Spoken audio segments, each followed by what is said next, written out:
शंकु दादा सबसे बड़ा दादा था शहर के अंडरवर्ल्ड का। और शहर भी कोई छोटा मोटा नहीं, बहुत बड़ा शहर, देश की राजधानी। उसका सबसे चालू दादागिरी था व्यापारियों से हफ्ते का वसूली करना। यानी कि हर हफ्ते व्यापारियों को उसे पैसे देने पड़ते थे, नहीं तो उनकी शामत ही आ जाती।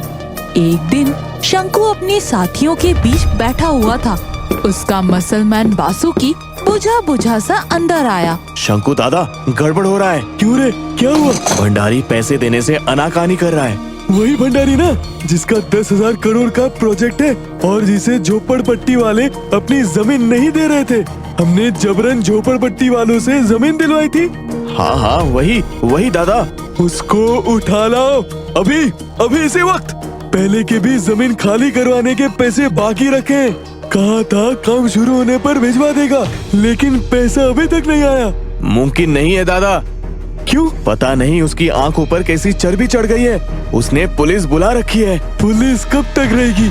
उसे यहाँ इस शहर में काम तो करना ही है। शंकु दादा की शरण में तो आना ही पड़ेगा। उस दिन से शंकु के दिमाग में बात चलनी शुरू हो गई। कैसे बिना सामने आए हफ्ते की वसूली चलते रहे और आनाकानी करे तो उसे ठिकाने भी लगा दिया जाए। कई दिनों तक शंकु सोचता रहा। ए बासुकी। जी दादा। स्पेस रिसर्च सेंटर से साइंटिस्ट डॉक्टर सेन को उठवा लो और यहाँ ले आओ। लेकिन उसे हमें क्या लेना देना दादा?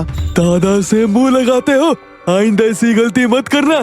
जो कहा है वो करो। जी दादा। अगले दिन डॉक्टर सेन की कार को घेरकर बासुकी और कुछ गुंडों ने मिलकर डॉक्टर सेन को किडनैप कर ले आए दादा के पास। मुझे क्यों पकड़ लाए गुंडे लोग? जरा आराम से, हमारे लिए काम करना है डॉक्टर। तुम तो साइंटिस्ट हो, हमारे लिए हाथी के साइज का तितली बनाओ और उसके मुंह में सांप सा जहर होना चाहिए, ताकि वो तितली किसी को भी अगर अपनी जीभ से चाट दे तो उसकी उसी वक्त मौत हो जाए और मैं उस तितली की सवारी कर सकूं। अगर तू नहीं माना तो इस शहर के एक आदमी को हर रोज गोली से मारता रहूंगा। डॉक्टर सेन क्या करता? उसने अपना रिसर्च का काम शुरू कर दिया और एक ऐसे इंजेक्शन को तैयार कर लिया जिसको तितली को लगाने से तितली हाथी की तरह बड़ा तितली हो जाता है और जहरीली भी हो जाती है। डॉक्टर ने शंकु को बता दिया उसका प्रयोग सफल हो गया है। तितली तो हाथी की तरह हो जाएगी और जहरीली भी हो जाएगी, लेकिन क्या? जल्दी बताओ। एक बड़ी तितली एक ही दिन जिंदा रह पाएगी, इसलिए हर रोज एक तितली को बड़ी और जहरीली बनाने के लिए इंजेक्शन देने पड़ेंगे और तितली की पीठ पर सवार होकर जो बोलोगे तितली वो मानेगी। तो परेशानी किस बात की? तू तो रहेगा हमारे साथ। डॉक्टर सेन समझ गया कि उसकी जान शंकु से नहीं छूटने वाली। अगले दिन शंकु बहुत सारे तितली इकट्ठा करवा कर रखवा लिए। डॉक्टर ने एक तितली को इंजेक्शन लगा दिया। वो बढ़ने लगी, वो हाथी कद जितनी बड़ी हो गई। शंकु बहुत खुश हो गया। शंकु बहुत खुश हुआ रे डॉक्टर, अब मैं इसकी सवारी करूंगा। वो तितली की पीठ पर सवार हो गया। तितली उसे लेकर उड़ चली। शंकु बहुत खुश हो गया। वो वापस जमीन पर लौट आया। कल इसके जहर की परख करूंगा। इसके पहले जहर से उस भंडारी को मारूंगा जिसने मुझे पैसे देने में आनाकानी की। अब मुझे कोई पुलिस भी नहीं पकड़ पाएगी। दिन ढलते ही वो तितली मर गई। अगले दिन दूसरी तितली को इंजेक्शन लगाया गया। उस बड़ी सी तितली पर सवार होकर शंकु उड़ता हुआ पहुंच गया भंडारी के पास। भंडारी उस बड़े से तितली को अपने पास आता देख बुरी तरह घबरा चुका था। ये मैं हूँ भंडारी, शंकु दादा। मैं किसी धोखेबाज को नहीं छोड़ता। अभी तू गया। उसने तितली को हिदायत दी भंडारी को चाटने की, मगर तितली ने लंबी सूंड सा जीभ निकालकर शंकु को ही चाट दिया। एक झटके में शंकु की मौत हो गई। तब दिन भी ढल गया था। बड़ी सी तितली भी वहीं लुढ़क कर मर गई। और उस तरफ डॉक्टर सेन कह रहे थे, साइंटिस्ट को किडनैप करोगे तो यही होगा, गुंडा मवाली कहीं का।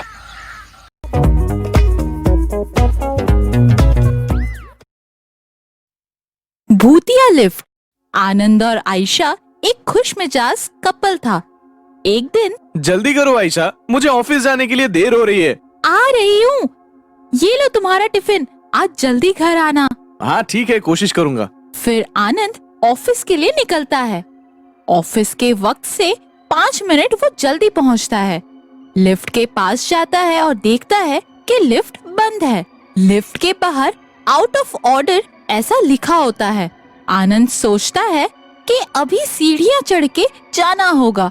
तभी वो देखता है कि एक आदमी लिफ्ट के अंदर जा रहा है। आनंद भी उसके पीछे लिफ्ट में जाता है। वो आदमी आनंद को देखकर मुस्कुराता है।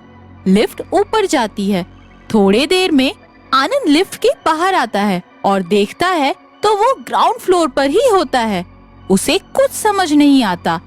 अगले दिन फिर से आनंद उसी आदमी के साथ लिफ्ट में जाता है। आनंद कहता है, अच्छा, इस लिफ्ट के बाहर तो लिफ्ट बंद है ऐसा लिखा है, फिर आप इस लिफ्ट से कैसे जाते हैं?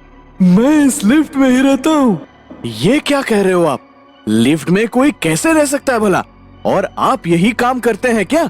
मैंने आपको पहले कभी देखा नहीं है। तो मैं यही एक ऑफिस में सफाई का काम करता था। करता था मतलब? अभी नहीं करते क्या? नहीं, अब नहीं कर सकता। मरने के बाद कोई काम कैसे कर सकता है भला? आनंद डर जाता है। वो एक भूत के साथ लिफ्ट में होता है। आप डरिए नहीं, मैं आपको कुछ नहीं करूँगा। मैंने आपको पहले भी देखा यहाँ। आप हमेशा सबकी मदद करते हैं, मेरी भी मदद कर दीजिए ना। मैं आपकी मदद? मुझे तो कुछ समझ नहीं आ रहा है। मैं सच में एक भूत के साथ बात कर रहा हूँ? जी मैं एक भूत हूँ, लेकिन मुझे मेरी मौत का बदला लेना है। इसमें आप मेरी मदद कर सकते हैं। क्या हुआ था आपके साथ? मैं एक दिन ऑफिस बंद करके जा रहा था। बहुत देर हो गई थी। तभी मैंने हमारे ऑफिस के बाजू के बंद ऑफिस में कुछ लोगों को बात करते हुए सुना। मैंने सोचा कि वो ऑफिस तो बंद होता है, तो फिर ये आवाज कैसी है? मैं उस ऑफिस के खिड़की में गया तो मैंने देखा कि 3 लोग उस ऑफिस में स्मगलिंग का माल छुपा रहे थे। उनमें से एक उस ऑफिस का मालिक रवि था और उसके 2 दोस्त केशव और महेश थे। उन लोगों ने मुझे देख लिया था। मैं लिफ्ट की तरफ भागा, वो भी मेरे पीछे पीछे लिफ्ट में आ गए और इसी लिफ्ट में मुझे मार डाला। बाद में मुझे इसी बिल्डिंग के नीचे दफना दिया। तब से मैं उन लोगों से मेरी मौत का बदला लेना चाहता हूँ।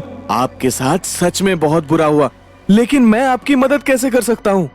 आप उन लोगों के पास जाकर उन्हें बताइए कि आपके पास भी स्मगलिंग का माल है। जैसे ही वो आपसे माल खरीदे, आप उन्हें पुलिस के हवाले कर दीजिए। लेकिन इसमें मुझे कुछ हो गया तो? कुछ नहीं होगा आपको, मुझ पर भरोसा रखिए। आनंद ठीक है कहता है। फिर आनंद अपने दोस्त कुणाल को घर बुलाकर ये सब बात बता देता है। कुणाल भी उसके साथ जाने के लिए तैयार होता है। आनंद और कुणाल उस बिल्डिंग के नीचे छुपकर बैठते हैं। तभी वहाँ महेश और केशव आते हैं। आनंद और कुणाल उन्हें रोकते हैं। सुनिए, कौन हो तुम और हमें क्यों रोका है? मुझे आपके दोस्त रवि ने आपको मिलने को कहा है। मेरे पास स्मगलिंग का माल है। रवि ने कहा है कि आप स्मगलिंग का माल खरीदते हैं, इसलिए मैं आपको मिलने आया हूँ। रवि भी आता ही होगा। तुम सच बोल रहे हो ना? जी हाँ, मैं सच बोल रहा हूँ। आपको यकीन नहीं है तो आप रवि को फोन करके बात कर सकते हैं। नहीं नहीं, उसकी कोई जरूरत नहीं। रवि ऐसे ही किसी को नहीं भेजेगा इस जगह पर। आप ऊपर चलिए हमारे साथ, वहीं जाकर माल देखेंगे। सब ऊपर जाते हैं। रवि वहाँ आ जाता है। वो देखता है कि 2 अनजान लोग खड़े हैं। वो पूछता है, महेश, ये लोग कौन है? अरे तुम्हें तो भेजा था इन्हें स्मगलिंग का माल दिखाने के लिए। नहीं नहीं, मैंने किसी को नहीं भेजा। कौन हो तुम लोग और यहाँ क्या कर रहे हो? कहीं ये इनकी कोई साजिश तो नहीं है? ऐसे कैसे साजिश करेंगे? लगता है जैसे शंकर को परलोक भेजा था, इन्हें भी ठिकाने लगाना पड़ेगा। आनंद और कुणाल डर जाते हैं। तभी छुपी हुई पुलिस वहाँ आती है और रवि, महेश और केशव को पकड़ लेती है। स्मगलिंग और शंकर को मार डालने के जुर्म में तीनों को फांसी की सजा होती है।